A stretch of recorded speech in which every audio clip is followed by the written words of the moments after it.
दोस्तों, भारत को संतों की भूमि कहा जाता है क्योंकि हमारे भारत देश की संस्कृति बहुत ही ज़्यादा पुरानी है। यहाँ के लोग काफ़ी ज़्यादा धार्मिक हैं। भारत के पुराने इतिहास में बहुत से महान ग्रंथ लिखे गए हैं जिनमें अपार ज्ञान है। सामान्य इंसान के लिए इन ग्रंथों को पढ़ना और समझना थोड़ा मुश्किल होता है, इसलिए लोग इन ग्रंथों को कथावाचक द्वारा सुनते हैं और कथावाचकों द्वारा उन्हें अपार ज्ञान मिलता है। दोस्तों, इतिहास में बहुत से कथावाचक ऐसे हुए हैं जिन्होंने मानवता को बहुत बड़ा संदेश दिया है। वर्तमान समय में भी बहुत से ऐसे कथावाचक हैं जो लगातार अपने ज्ञान को लोगों में बांट रहे हैं और अपनी कला से लोगों को धार्मिक ग्रंथों का ज्ञान दे रहे हैं। तो दोस्तों, आज की इस वीडियो में मैं आपको भारत के 2024 के 10 सबसे प्रसिद्ध कथावाचकों के बारे में बताने वाली हूँ। ऐसे 10 कथावाचक जिनकी कथा सुनने के लिए लाखों लोगों की भीड़ उमड़ती है और साथ ही इस भीड़ से कथावाचकों को क्या फायदा होता है, इनकी कितनी कमाई हो जाती है, ये भी बताऊंगी। इसलिए बने रहिए हमारे साथ वीडियो के एंड तक। नंबर 10, श्री गौरव कृष्ण शास्त्री जी। दोस्तों, श्री गौरव कृष्ण शास्त्री जी का जन्म 6 जुलाई साल 1984 में पवित्र स्थान वृंदावन में हुआ था।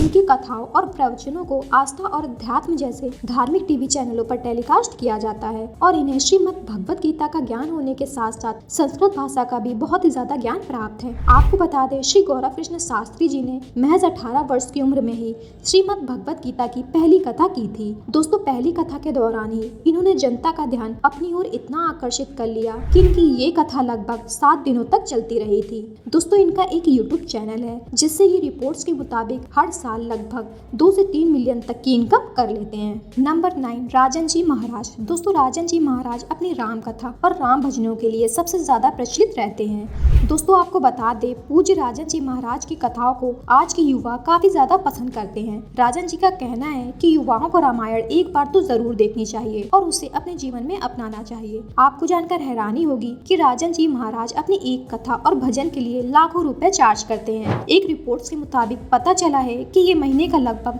12 लाख रुपए तक कमा लेते हैं और साल का लगभग 1.44 मिलियन तक। नंबर 8, स्वामी राम भद्राचार्य महाराज। दोस्तों, स्वामी राम भद्राचार्य महाराज जी का वास्तविक नाम गिरिधर मिश्रा है। जब इनकी उम्र महज 2 वर्ष की थी तब वे दृष्टिहीन हो गए थे क्योंकि इनकी आंखें ट्रिकोमा रोग से संक्रमित हो गई थी। आपको बता दें, इनका जन्म 14 जनवरी साल 1950 को उत्तर प्रदेश के जौनपुर जिले में हुआ था। आपको जानकर हैरानी होगी कि स्वामी जी कुल 22 भाषाएं बोल सकते हैं और इसके साथ साथ इन्होंने 700 से अधिक पुस्तकें भी लिखी हैं। स्वामी जी को 2015 में भारत के दूसरे सर्वोच्च सम्मान पद्म विभूषण से सम्मानित भी किया गया था। अब अगर बात करें इनकी इनकम की, तो सोशल मीडिया के अकॉर्डिंग ये हर महीने लगभग 5 लाख रुपए तक कमा लेते हैं और साल का लगभग 60 लाख रुपए। नंबर 7, देवी चित्रलेखा जी। दोस्तों, देवी चित्रलेखा जी भारत के प्रसिद्ध कथावाचकों में से एक हैं और इनकी कथा सुनाने का अंदाज बेहद ही मीठा है। चित्रलेखा जी भागवत और राम कथा का पाठ करती हैं और लाखों की संख्या में लोग इनके प्रवचनों को सुनते हैं और काफी ज्यादा पसंद भी करते हैं। दोस्तों, जब ये मात्र 4 वर्ष की थी तब इन्होंने गिरधारी बाबा नाम के एक बंगाली संत के मार्गदर्शन में गौड़ैया वैष्णववाद में शिक्षा प्राप्त करना प्रारंभ कर दिया था। इसके बाद महज 6 वर्ष की छोटी उम्र में ही इन्होंने अपनी पहली भागवत कथा का पाठ वृंदावन के तपोवन में किया था। आज के टाइम में चित्रलेखा जी सिर्फ देश में ही नहीं बल्कि विदेश में भी कथा वाचन करती हैं। चित्रलेखा जी ने अपनी पहली कथा उत्तर प्रदेश के बरसाने में सुनाई थी। चित्रलेखा जी की कथाओं को टेलीविजन पर कई चैनलों के जरिए टेलीकास्ट किया जाता है। साथ ही इनका खुद का एक यूट्यूब चैनल भी है और रिपोर्ट्स के मुताबिक ये हर महीने लगभग 10 लाख रुपए तक कमा लेती हैं और इनकी ईयरली इनकम अप्रॉक्स 1.20 मिलियन है। नंबर 6, श्री इंद्रेश उपाध्याय जी। दोस्तों, इनका जन्म 7 अगस्त 1997 को वृंदावन में हुआ था। इंद्रेश उपाध्याय जी जब मात्र 13 वर्ष के थे तब इन्होंने श्रीमद् भगवत गीता का पूरा ज्ञान प्राप्त कर लिया था और अपने पिताजी के कहने पर एक कथावाचक के साथ साथ एक भक्ति गायक भी बन गए थे। आज के टाइम में इनका एक यूट्यूब चैनल है जिसमें ये भक्ति गीत और कथाएं सुनाकर मीडिया के अकॉर्डिंग हर महीने 3.5 लाख रुपए तक कमा लेते हैं और साल का लगभग 45 से 50 लाख रुपए तक कमा लेते हैं। नंबर 5, श्री देवकी नंदन ठाकुर जी। दोस्तों, श्री देवकी नंदन ठाकुर जी का जन्म 12 सितंबर साल 1978 को वृंदावन में हुआ था और ऐसा बताया जाता है कि महज 13 वर्ष की छोटी सी उम्र में ही इन्होंने श्रीमद् भगवत गीता का सारा ज्ञान प्राप्त कर लिया था। आपको बता दें, श्री देवकी नंदन ठाकुर जी केवल भारत में ही नहीं बल्कि हांगकांग, मलेशिया, स्वीडन, नॉर्वे जैसे बड़े बड़े देशों में भी अपनी कथा का आयोजन कर चुके हैं। अब अगर बात करें इनकी इनकम के बारे में, तो श्री देवकी नंदन ठाकुर जी एक कथा का कराने का लगभग 8 से 10 लाख रुपए तक चार्ज करते हैं। और इसके अलावा इनका एक यूट्यूब चैनल भी है जिससे ये हर महीने लगभग 10 से 15 लाख रुपए तक की अर्निंग कर लेते हैं। रिपोर्ट्स के मुताबिक इनकी साल की कमाई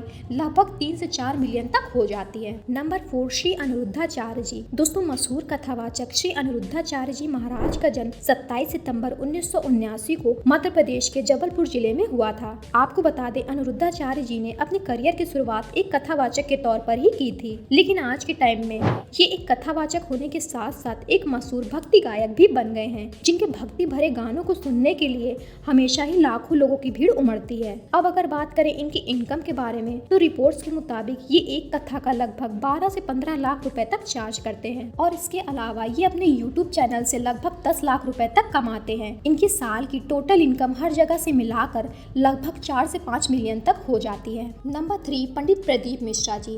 दोस्तों, जब बात हो रही हो सबसे प्रसिद्ध कथावाचकों की, उसमें पंडित प्रदीप मिश्रा जी का नाम ना हो, ये कैसे हो सकता है। दोस्तों, आपको बता दें, पंडित प्रदीप मिश्रा जी का जन्म साल 1980 में मध्य प्रदेश के सीहोर जिले में हुआ था और ये बचपन से ही मंदिरों में श्री शिव महापुराण की कथा सुनाने के बेहद ही शौकीन थे। और अपनी इसी काबिलियत के चलते आज ये इतने मशहूर कथावाचक बन चुके हैं, जिनकी कथाओं को सुनने के लिए केवल भारत से ही नहीं बल्कि विदेश से भी लाखों लोगों की भीड़ इकट्ठा हो जाती है। मीडिया रिपोर्ट्स के मुताबिक पंडित प्रदीप मिश्रा जी अपनी एक कथा कराने का 8 से 10 लाख रुपए तक चार्ज करते हैं और ये अपने यूट्यूब चैनल से हर महीने लगभग 40 से 45 लाख रुपए तक की इनकम को जनरेट करते हैं। नंबर 2, जया किशोरी जी। दोस्तों, मशहूर कथावाचक जया किशोरी जी का जन्म 13 जुलाई साल 1995 को राजस्थान के सुजानगढ़ में हुआ था और इनका असली नाम जया शर्मा है।